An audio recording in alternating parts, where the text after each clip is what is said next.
Je veux mettre un peu une petite pause pour embrasser la démarche que mon frère a utilisée. Il a utilisé une très bonne démarche, une démarche qui est historique. Mais dans cette démarche-là, il a avoué beaucoup de choses sans pourtant s'en être conscient. Lorsqu'il parle de M. Laurent Désiré Kabila qui a été choisi, pour lui, l'instrumentalisation, c'est une bonne chose. Parce que tout ce qu'il a dit, c'est l'instrumentalisation. Lorsqu'on vous instrumentalise pour faire du mal à votre nation, pour libérer. Oh là là, laissez-moi. C'est un peu. Parce que lorsque il est animé par l'esprit de M. Laurent Désiré Kabila. C'est pas un problème. Vous n'avez jamais plaisé le Congo animé par M. Laurent Désiré Kabila. Je n'ai jamais trahi le Congo.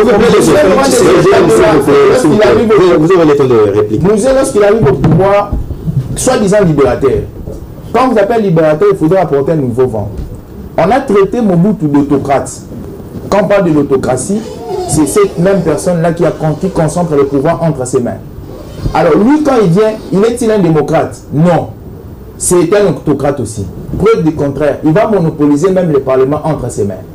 M. Laurent Désiré Kabila va devenir un commerçant pour vendre les diamants lui-même. M. Laurent Désiré Kabila, jusqu'à sa mort, il va diriger ce pays sans constitution. Mais Mobutu a dirigé ce pays avec une constitution. Mais quand nous sommes en train de dire la libération sur quel niveau? Parce que M. Laurent Désiré Kabila n'a jamais apporté des innovations que Mobutu a apportées. Il ne faudrait pas ignorer. Aujourd'hui, nous voulons masquer l'histoire, faire de Mobutu les zombies et faire de M. Laurent Désiré Kabila l'ange. Non, parce que M. Laurent Désiré Kabila avait même le choix. L'histoire nous apprend qu'il avait le choix. On l'a mis comme marionnette à la tête de l'AFDEL, il avait le choix pour une entrée pacifique ou une entrée par violence. Mais l'ONU avait même supplié M. Laurent Désiré Kabila, lorsqu'ils sont arrivés à Kisangani, que M. Laurent Désiré Kabila qui puisse arrêter la marche, enfin qu'on s'occupe du problème des réfugiés qui étaient à l'est du pays, nous avait dit niet. Lorsqu'on va à l'Utenika, on demande à M. Laurent Désiré Kabila par Mandela, voudriez-vous que nous puissions négocier afin que Mobutu sorte par une grande porte? Certes que nous étions dans une voie de démocratie, M. Laurent Désiré Kabila était contre. Pour lui, c'était la soif du pouvoir. M. Laurent Désiré Kabila signe l'accord de l'Émirat. Cet accord, aujourd'hui, devient un contentieux historique avec le Rwanda. Mais quand vous êtes en train de voir tout ça, vous remettez en cause. Revenez à la question. Il remet en cause les titres de l'euro national de M. Laurent Désiré Kabila. Il a dit que Mouzi a commis beaucoup d'erreurs. Est-ce qu'on peut donner à une personne les titres d'euro national en commettant beaucoup d'erreurs ou en faisant des actes extraordinaires pour une nation? Il remet en cause les titres de l'euro national de Mouzi. C'est pourquoi moi, Joe Mayele, je dis que M. Laurent Désiré Kabila ne mérite pas les titres d'euro national. Voilà. Alors, je quitte cette dimension. Je quitte cette dimension pour rentrer dans la dimension de notre armée. Alors, pour juger une armée, selon M. Joe Mayele, je vais utiliser des éléments.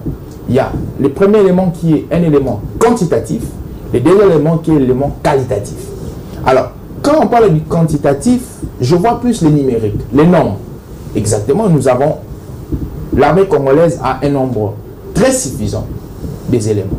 Mais je vais plus me baser dans la dimension qualitative de l'armée. La dimension qualitative, c'est cette dimension qu'il faut apporter l'arsenal, qu'il faut apporter une ressource humaine appropriée, qu'il faut apporter une rémunération conséquente, qu'il faut apporter une moralité. Dans cette dimension, nous avons, comme je le dis, nous avons eu une armée, avant l'arrivée de Félix Tshisekedi, qui était une armée hétérogène. La notion de l'hétérogénéité en chimie, je ne suis pas dans les sciences exactes, mais je vais un peu emprunter cette démarche. L'hétérogénéité, c'est un mélange. Un mélange qu'on fait avec plusieurs éléments, et ces éléments-là sont vus à l'œil nu.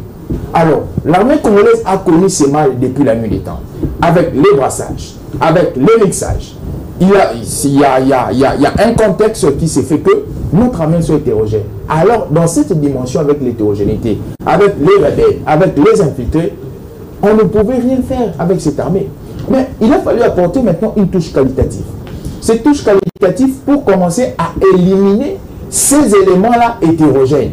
Parce qu'une armée doit être homogène. L'homogénéité, c'est un mélange des éléments qui font que ces éléments soient uniformes. Alors, une armée doit savoir s'uniformiser. Dans cette dimension, il a fallu commencer à éradiquer ces personnes qui venaient des rébellions, des différentes rébellions. Il a fallu commencer à éradiquer ces personnes que nous appelons les infiltrés, qui sont des différentes nationalités. Prenons les 3 têtes, aujourd'hui les 4 têtes qui se trouvent au sein de l'armée. Les 4, numéro 1, numéro 2, numéro 3, numéro 4. Faites les RCV, vous allez voir. Prenez maintenant le numéro 1, le numéro 2, le numéro 3 et le numéro 4. Avant 2018. Faites les RCV. Je m'étais de citer les noms. On va vous dire que ce sont des grands chefs de guerre. Déjà, nous connaissons dans l'armée, les credos d'un militaire, c'est la discipline. Alors, quand un rebelle transite de la rébellion à une armée, vous pensez que cette personne-là aura les credos de la discipline? J'ai dit non. Donc, il a commencé. Actuellement, nous sommes dans une phase où le président de la République est en train d'injecter la dose qualitative. Cette dose qualitative aussi, comme je dis, qui se résume aussi par les conditions de vie des militaires. Faisons une étude. C'est un politologue comme moi. Partons dans une approche comparative. Faisons une étude comparative. Les conditions de vie du militaire d'hier et les conditions de vie du militaire d'aujourd'hui. Système politique comparé. Vous allez comprendre quel est l'apport de M. Félix Tshisekedi. Parce qu'on nous dit, les femmes veuves des militaires hier avaient 30 000 francs. Mais aujourd'hui, ils ont combien? Les soldes des militaires aujourd'hui, c'est à combien? L'armée congolaise a navigué depuis la nuit des temps.